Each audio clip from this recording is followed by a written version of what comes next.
Thank you for joining our first series of Lunch and Learn. Of course, is with our very own Todd, and he's going to answer a few questions that came in through our automated polling device. Very scientific, and you will also have some opportunity for some Q&A. And be careful because he will answer the question. That's exactly right. All right, welcome. So first thing I want to do is go around the room and tell us your name, what you do for GoHealth, and how long you have been here. All right, we'll start up front. I'm Erica Scott. I work in the payroll department. Been here 4 months. Excellent. All right, thank you. Matt? My name is Matt Asimar, been here for a year, and I'm the GIS analyst. All right, good. In the Q&A, we may get to what the GIS analyst does. We're going to leave that as a little secret for now. Andrew Newman, I'm on the IT team. I've been here 4 years. Erin Keys, also on the IT team, and I've been here for 28 hours. Whoop, whoop. Love it. Yeah, I like it. We have that power. Exactly. Hold that now. I'm Forrest Holder. I work in business intelligence, and I've been here for 2 years. Everyone, I'm Andy Big Eye, lead up our people team, and I've been here for just over a year. Hi everyone, I'm Taylor Newman. I'm also on the people team, and I've been here for 6 months. Lynn Harrison, People Team, 1 year, 5 months. And I'm Todd Latz. I work for all of you, and I have been here less time than Andrew Newman. It's not often that someone gets to, outnumber me, but I've been here almost 4 years, so 4 years in February. Well, thank you for coming this morning, and I will answer a couple of questions that were posed beforehand, but feel free to raise your hand, interrupt, and ask any questions as we go along, so we can certainly do rolling Q&A. So the first thing I'm going to talk about this morning is around our vision and our mission. So how did we get to our vision and mission? What are our vision and mission? And then maybe we'll hit on our core values just a little bit. So the company, I think of it as, starting when Andrew Newman showed up, right? So if you go back 4 years, it's not that far actually from the truth, right? So if you go back about 4 years, our original vision and mission statement was done really 3.5 years ago, and it was to become the urgent care partner of choice. That felt like, you want your vision statement to be an aspirational thing, something that you are striving for, right? The mission is to get you to that vision, and at the time, we had, I think, somewhere between 7 and 9 centers, and no one really knew what GoHealth was. In fact, GoHealth wasn't GoHealth for more than about 4 or 5 months at that time. And so we set out with a vision to be the urgent care partner of choice. And the notion was anytime a health system or a payer or a large player in the healthcare continuum was looking for a partner in urgent care, we wanted to at least be in that conversation, right? We wanted to be the urgent care partner of choice. And so we sat down a little over a year ago to say the vision and the mission, are they still relevant? Right? Do they still work? Same thing with the core values. We'll get to that in just a second. And the notion was, if our vision is to be the urgent care partner of choice, have we achieved that yet? Or is it at least in sight? Is the vision big enough? Is it broad enough? Right? Is it something that gets you out of bed in the morning and say, hey, I want to go chase that today, tomorrow, the next day? And we had a collective group that thought about this. A lot of sort of where did we come from, where are we headed?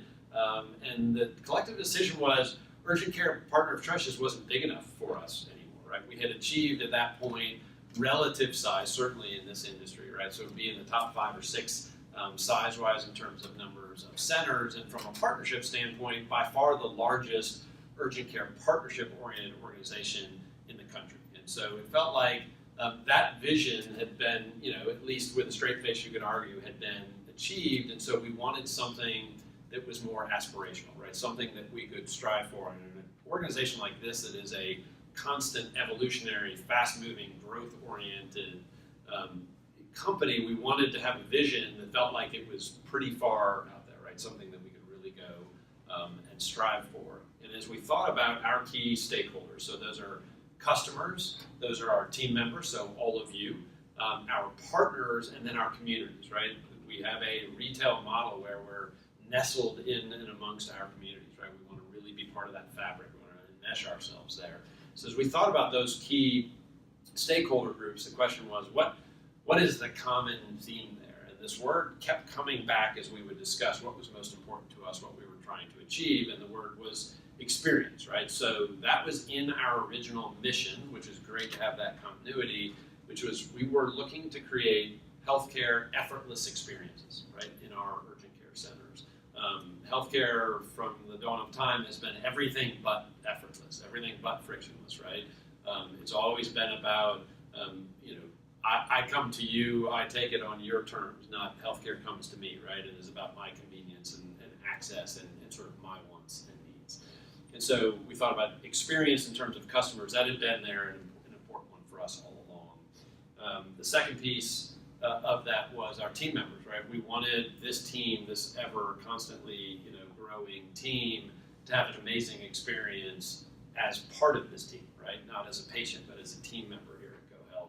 From a partnership standpoint, this gets back to that original vision to be the urgent care partner of choice. That only happens if our partners are having great experiences. And then as we thought about the community, we wanted the community to have a great experience when they were with GoHealth, and we wanted to add to it, be a part of that particular community's experience, right? We wanted to reflect our communities and the diversity and inclusion in our centers and how we approach our individual micro markets. So we kept coming back to this notion of experiences, and we wanted them to be something that our customers, that our team members, that our partners, that our communities had never experienced before. And that's how we got to unparalleled experiences, right? Constantly raising the bar on ourselves. And the fact that we went and did it the first time isn't going to be good enough the next time, right? We have to constantly be out on that cutting edge of innovation and evolution of our model so that it's truly an unparalleled experience. So that each time, even if it's the third time you've come to GoHealth,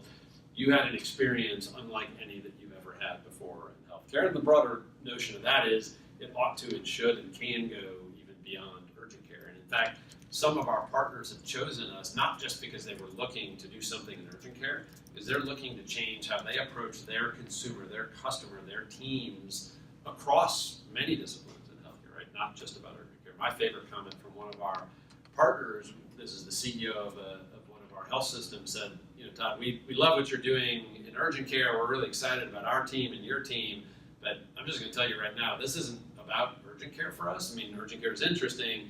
This is about us cheating off of you, right? So that throws a flag. You think, all right, what do you mean by that? And what he meant was, this is about us learning about how you approach the consumer experience, and we're going to learn how we do it together in urgent care, and then we're going to go do it all over the system, right? We're going to cheat off of you, and we're going to go do it in imaging and in ASC, ambulatory surgery care, and in physical therapy. And normally when someone says they're going to cheat off you, right, you might have a negative reaction. We thought that was great, right? Because what that meant is they really embraced our approach to healthcare, and then they wanted to go and use it to really evolve the entire health system. And what greater compliment is there than that to say, we love what you're doing, we're excited about doing this with you, and then we're going to go do it, in all these other areas that you don't really even touch as our urgent care partner.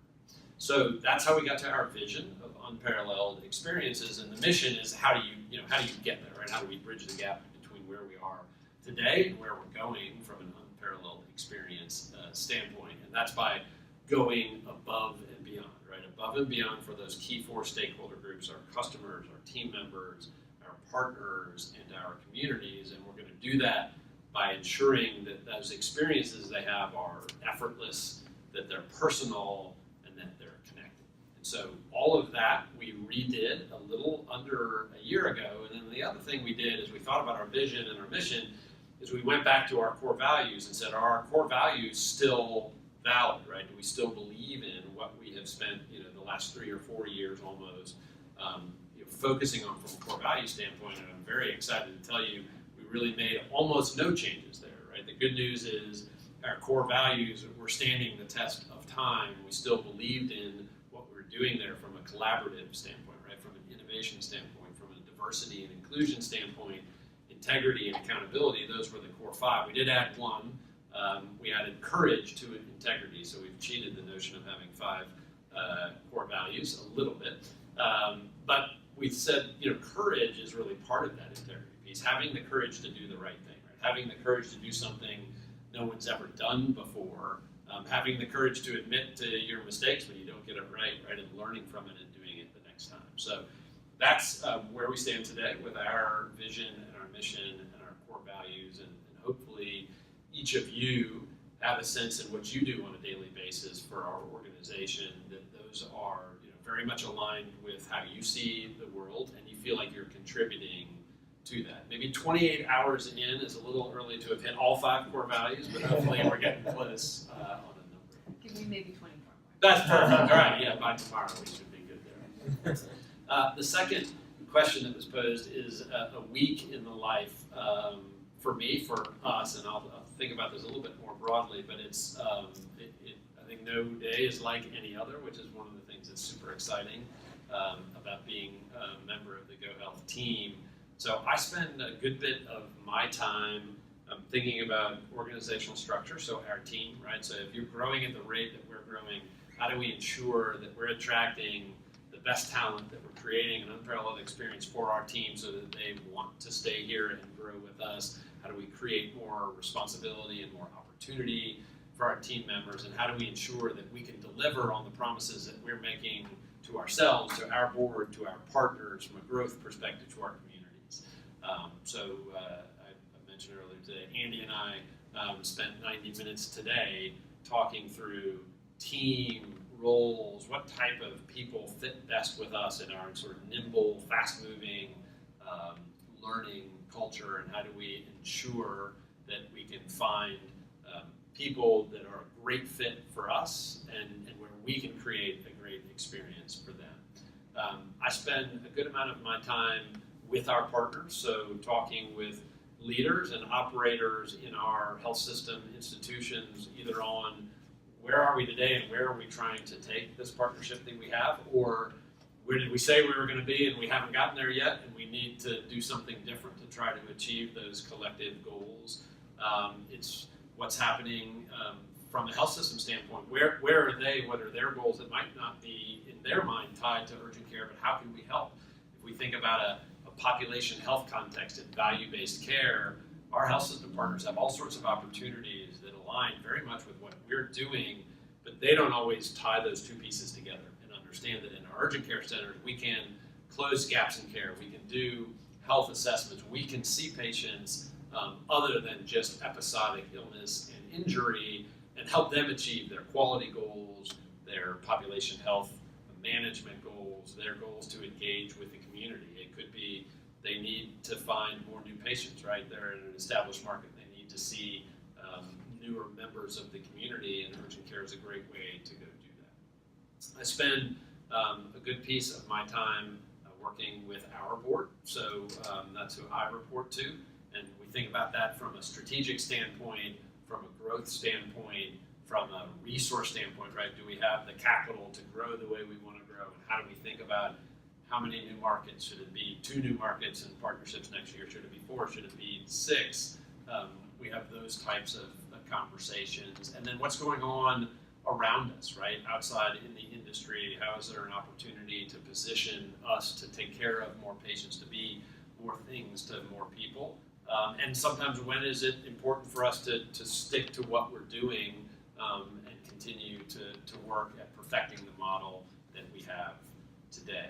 I spend a lot of time on the BD front, so on our business development front, thinking about who is our next partner, what's the next market that we should be in, how do we structure mutually beneficial partnerships and affiliations with like-minded organizations. How do we think about even beyond, from a partnership standpoint, right? Collaboration is one of our core values. How do we think about that beyond just the partner that we have, the health system we have? It might be working with payers. It could be working with small employers in our communities. It could be working with, we've got examples of this today, working with other retailers that are in the same areas that we are, and how do we collaborate where we have overlap in our customers and theirs, and how do we together deliver more value, right, than we might as individual organizations interacting and engaging in the same communities. Maybe I'll stop there for a second and ask if there are any questions. Could be about what is it that I do all day. That's probably not all that interesting, but it could be around our vision, our mission, our values, or really anything else about the organization. I'm happy to answer any questions you might have. Glenn Forrest has a bunch of them, but I pressured him before we started, so he's got to think about it. What do you see as far as additional revenue opportunities? And you kind of talked about this, value-based care, Yeah. population health, or beyond just the brick and mortar center model. And maybe Yeah. so maybe the revenue comes through that door, or maybe it's something completely. You mentioned the retail, Yeah. part of the retail. Or what do you see as additional revenue opportunities? Yeah, it's a good question. So we do think about sort of the urgent care piece, or right down the middle, right, of the fairway versus all these other, revenue or volume opportunities that we see. So the value-based care is a huge one, population health, right? And it's because it's a little more slow-moving than I think anyone would have predicted 10 years ago. But there's clearly a move to value, right? Today we get paid for most of our visits by that actual visit and what happens there. It might be case rate or it could be an E&M bill.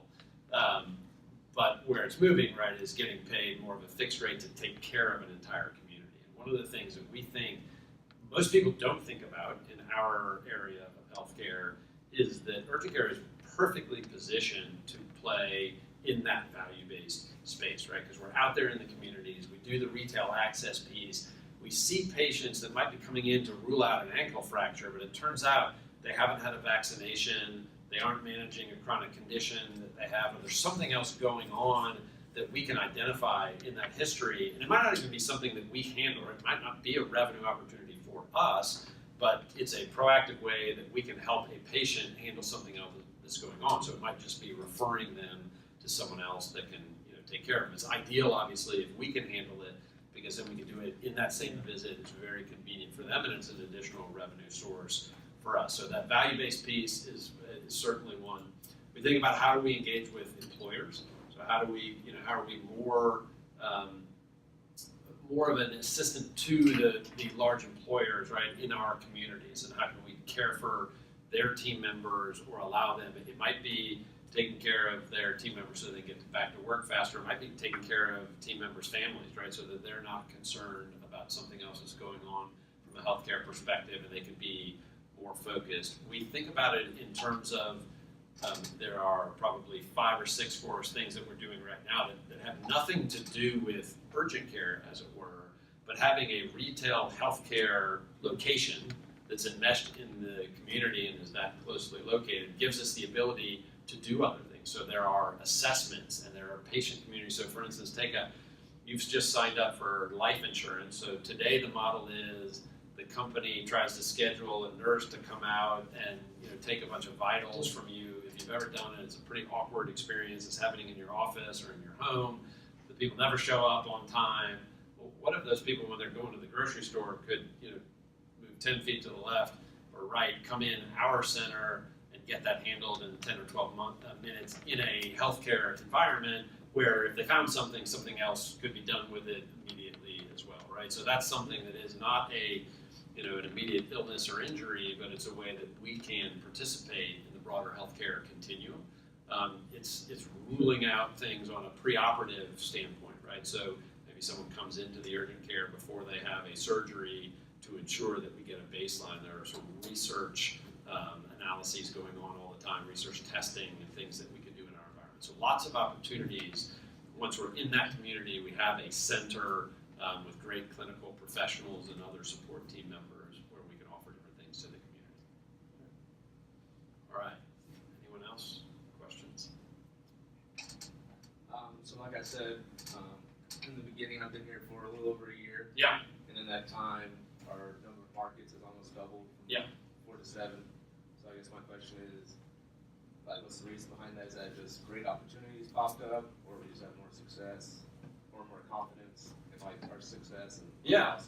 Yeah, I think, Matt, it's a little bit of all of those things. So we still see huge opportunities in the market, right?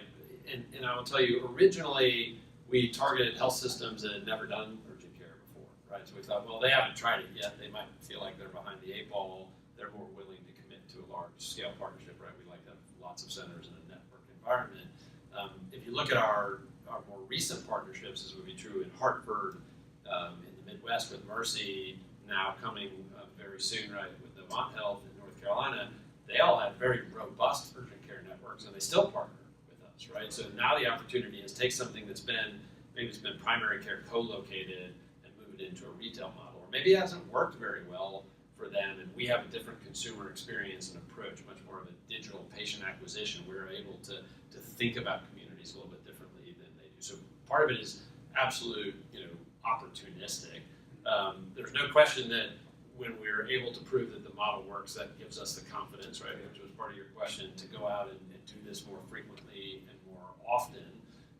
And then it's the evolution of what this service line is becoming, right? So we weren't talking about gaps in care, and the population health piece was a little more academic 3 or 4 years ago, but we now have actual pilots where we're doing things. Andrew's looking at me because he knows he's going to get to help set up how exactly are we going to do it, right? Versus selling that we can do it. But there are real opportunities that we are doing today in every one of our markets with all of our partners, whether it's taking care of Medicaid populations where they have economic risk, and that population is going to the emergency room when they could be seen in urgent care much better for the patient.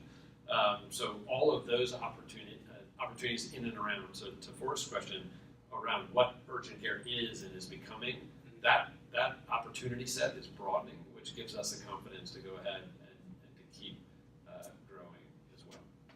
Yeah. And in a partnership model, a lot of it comes back to feedback, right? Are we living up to our vision, our mission, our values, and are we delivering back to our health system partners what they expected at the outset? Because it takes, in our model, it takes 2 of us to agree to all of this, right? We can say, let's go build 50, but if they don't want to do it, right, it doesn't happen. And so a lot of it is around engendering that support and that relationship and that partnership with our health system partners. Have we ever looked at retail at our centers? And maybe we've looked at it and it's Yeah. a terrible idea, but have we ever looked at, okay, I pop in there and I can buy these things, or We have. Yeah, and cuts a couple of different ways. So part of it is around where we go. So retail would likely be, right, I assume you're thinking first of like over-the-counter medications or something like that. Yeah. Right. Could be knee braces and other things too, right? Part of it from a retail strategy is what's happening in the shopping center in the area we're in, and is there a competitive retail location? So we think of a pharmacy today as a collaborator, right? Because we don't dispense meds in our centers. I mean, we might do a one-dose thing, but right, we don't fill prescriptions. And so we think of the CVS or the Walgreens or the Rite Aid as a great space for us to collaborate in a patient convenience, make it effortless for them because they can go walk 2 doors down and get their script. And the pharmacist there can help when patients come in and ask questions and say, hey, the Go Health location is 2 doors down to your right.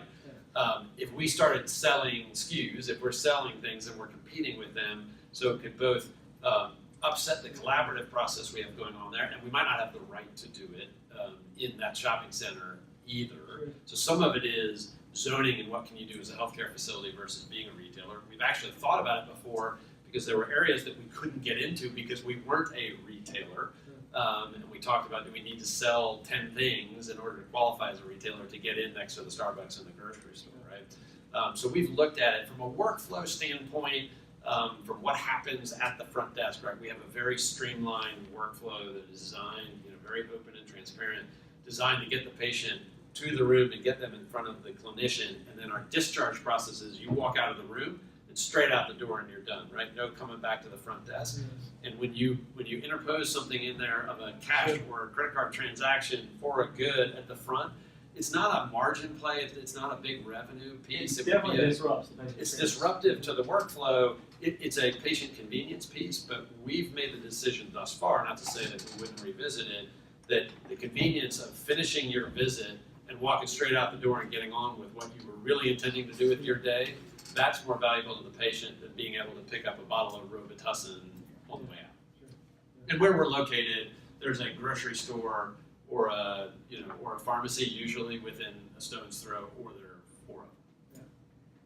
Has there been any thought about partnering with large pharmacies? Yeah, we have. In fact, we have a number of what I'll call them, Taylor, more affiliations with them. But a great example in our St. Louis market, where we're working with a large grocery store chain that has their own in-store pharmacy and have great collaboration going along with them, because it's super convenient for our patients to be able to fill their script right there. We can send it over to them, and it can be ready before the patient, right, is when they're walking out, it's already been handled. They basically concierge it for our patients. And then a great opportunity for us to co-market and collaborate with them. And oftentimes, they actually own the shopping center, right? So it gives us access to space in really great high retail, high traffic locations we might not otherwise have because of that affiliation. Have you all ever thought about actually putting urgent care in built companies? Yeah, so an like on-site, yes. yes. So we've looked at that quite a bit. It's definitely a different business. So I will say we like near-site better than we like on-site. Because what happens in on-site is it gets really narrowly tailored to that employer. And it's just for the team members, the employees that might be on-site. Right. What the reality in today's world is that employer is oftentimes ensuring not just the employee, but all of their dependents, right? Spouse, partner, family members. And they don't come to the work site to go to the center, right? They want to be somewhere that's off of the campus.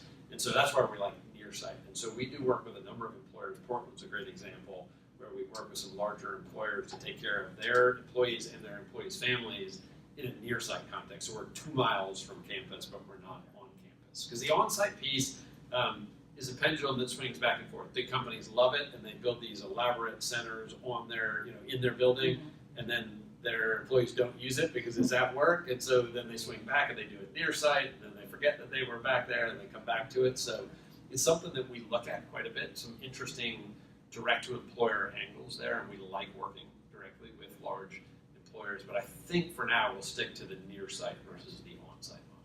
Good question. We appreciate you coming. Yeah. Thanks for having us. Thank you.